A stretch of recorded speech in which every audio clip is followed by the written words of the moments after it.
Hey, I'm Sam. Welcome to Brickwall Pictures. Today I'm doing a Jacques Tati tier list. I'll let you in on a little secret. This is actually the second time I'm recording this tier list. I recorded it a couple of months ago, and then something happened with my SD card, and I lost like 2/3 of the footage, so I'm just starting over from the beginning. Jacques Tati is a filmmaker that I love, and I have been wanting to cover for a while. Jacques Tati is he's like a predecessor to like Mr. Bean, but following in the tradition of like a Buster Keaton type. He's a slapstick comedy master. He doesn't get quite as much credit as the aforementioned like Buster Keaton, Charlie Chaplin, Rowan Atkinson, but he is in their league. He also has a different time. He's between the two. His movies are pretty much silent films. They're not like silent in that they're devoid of dialogue and that they exaggerate the few sound effects that are there. They're not entirely silent, and they're not even entirely without dialogue. He's not like too strict on that rule. But Tati is in all of his movies, mostly as the Monsieur Hulot character, who is his rain jacket wearing, umbrella carrying main character. He's like Mr. Bean or his like the Tramp. That's his comedic character that's in not all of his movies, but in most of them. You'll see here in the tier list there are 6 movies in the tier list, and it might not seem like too many, but this is his entire body of work as far as feature films are concerned. Let's go ahead and get started with I see that Mon Oncle is up first. Mon Oncle is the second Monsieur Hulot. It follows up Monsieur Hulot's Holiday, and then it was followed by both Playtime and Trafic. These 4 are all Monsieur Hulot movies, whereas Jour de Fete and Parade are without that character. Mon Oncle is great. It's really funny. It has a great color palette, and it has a lot of great gags in it. Like I said, he's a slapstick comedy master, so that's the type of humor that you can expect from his Monsieur Hulot movies. I would say Mon Oncle in particular has a fixation on sort of like the increasing modernization of the contemporary times in which he made the movie. It's almost like a little sci-fi-ish with all the like gadgetry at play. It has a nice color palette. It has a nice like breezy atmosphere. One of the things I love about Jacques Tati's movies is that they're very like laid back and relaxed, and they feel serene in a way, and not just because they're like free from dialogue. That is part of it, and that it's like they're generally kind of gentle and quiet, but also just the pacing of things is gentle. There's never like a ton of conflict, which might sound like a problem, but they result in viewing experiences that are like relaxing while also being very funny. Mon Oncle is excellent. It doesn't quite hit the highs of Playtime, and when you compare it directly to Playtime, it kind of pales in comparison a little bit, but on its own, it's excellent. I think it's like strong B or light A. I think I would go ahead and give it the A. It's very, very good. There's a lot of standout sequences in it. There's this whole like luncheon sequence in Mon Oncle. This house and lunches being served, and there's all kinds of characters going back and forth and all kinds of slapstick happening all over the place. And it's a good sequence, but it feels very much like a trial run for the restaurant opening sequence that dominates the like latter half of Playtime. That's an entire like, I don't know, 30 to 40 minute set piece of Playtime, whereas in Mon Oncle it's more like maybe 15 minutes. So it's shorter and it's a little simpler.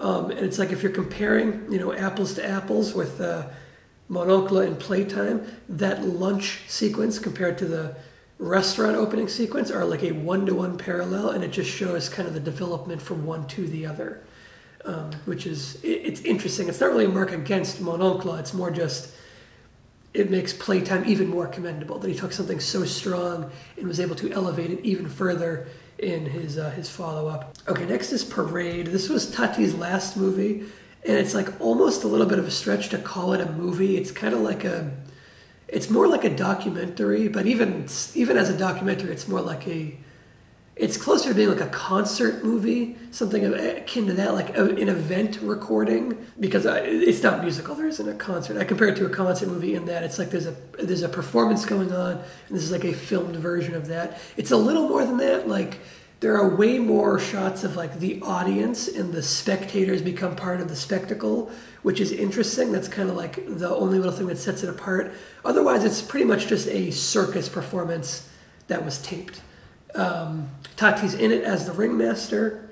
And he has a background in circus performing. Before he got into film, he was like a circus performer. I think he did vaudeville and stuff too. So this is kind of like a throwback to Tati's roots, and it's something he's clearly very passionate about. It doesn't do a whole lot for me, if I'm being honest. I think it's his only weak effort. I think for what it is good. It's just like, I don't know, I don't find the circus interesting. You know, if you like the circus, if you love the circus and you want to see Tati's take on the circus, you'll probably have a good time. For me, it's like, I don't care. I don't, you know, I'm not here to watch a circus.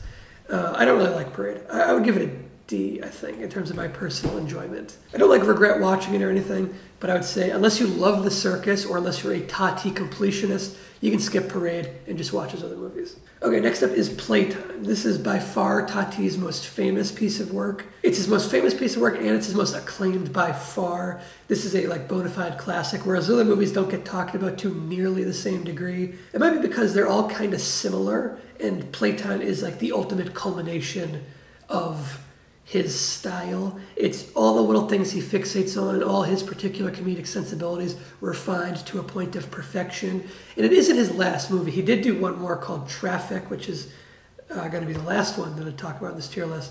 So he didn't quite nail the like upward trajectory. He did kind of peak with Playtime. At least that's the general consensus. And I do kind of agree with it. I don't know if it's necessarily my favorite of his, but I do think it is quantifiably the best.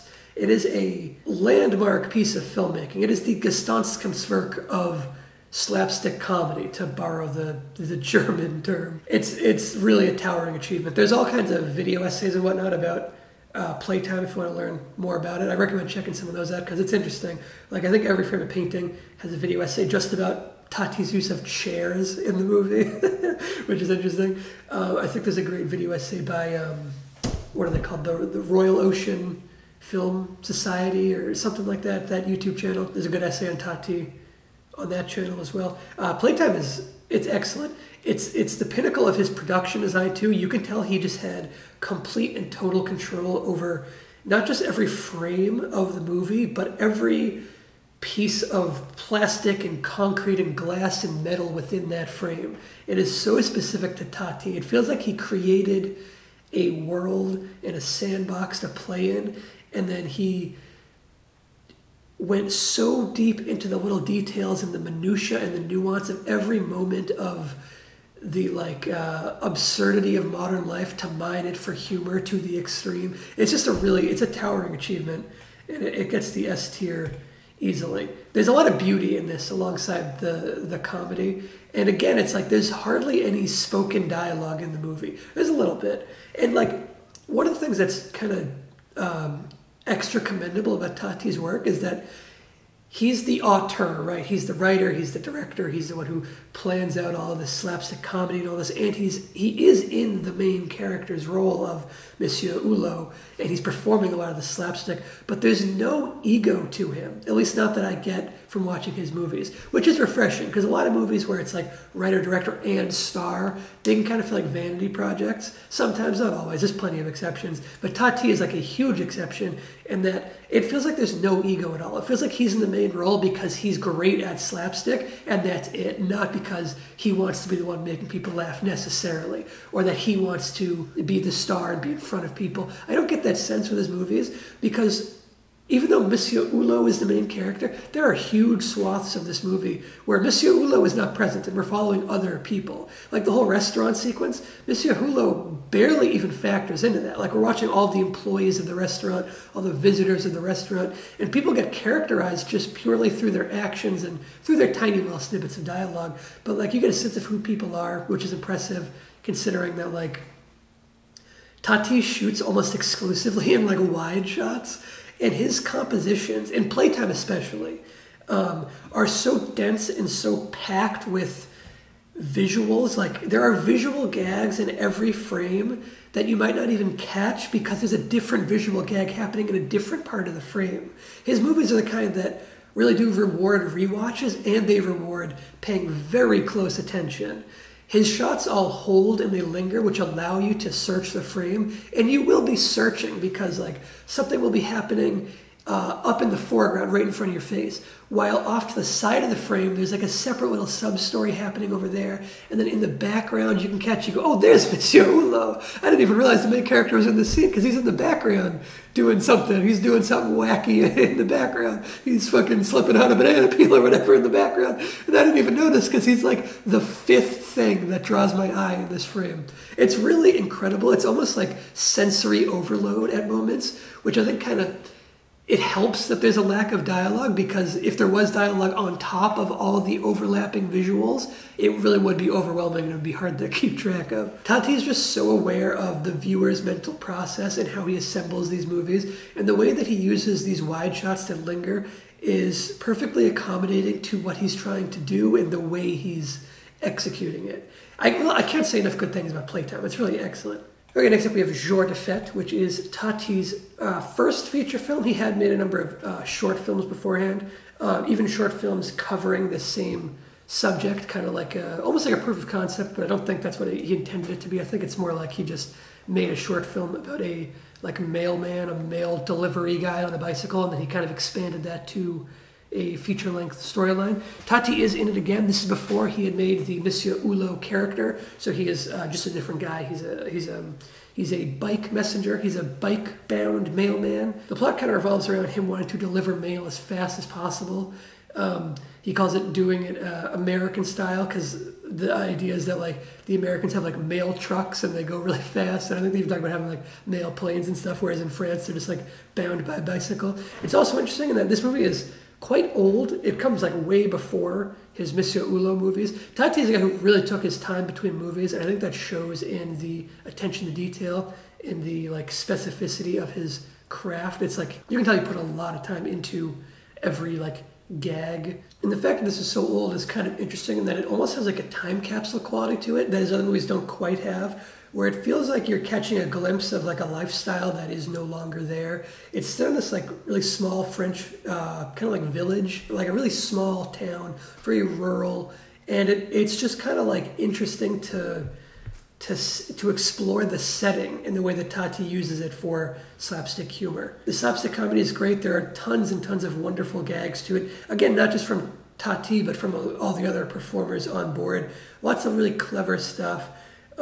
Tati's movies, they sometimes take a little while to like set up all the gags, and then once the gag's in play, then it's great. So you might want to like stick with it at the start, because maybe it starts a little slow for some people, and then it builds to more and more of a crescendo throughout. But I don't know, I think it's funny from like frame one, you know. Interesting to note is that, I don't know if it's been confirmed anywhere, but I'm pretty sure that Jour de Fete directly inspired Jackie Chan's bicycle chase in Project A. I don't know if that's confirmed anywhere, but it seems like it would be too big of a coincidence if it hadn't, because there's lots of similar bicycle gags done by Tati here that Jackie Chan would then do with more of an action-y flair alongside the comedy that he would then do in Project A. And like also in Project A, you can see throwbacks to like Harold Lloyd's clock tower drop from the old Safety Last movie. You can see Buster Keaton gags all throughout Jackie Chan's filmography. So he was obviously very inspired by the old slapstick comedy greats. And I think Tati might have been one of them who doesn't get talked about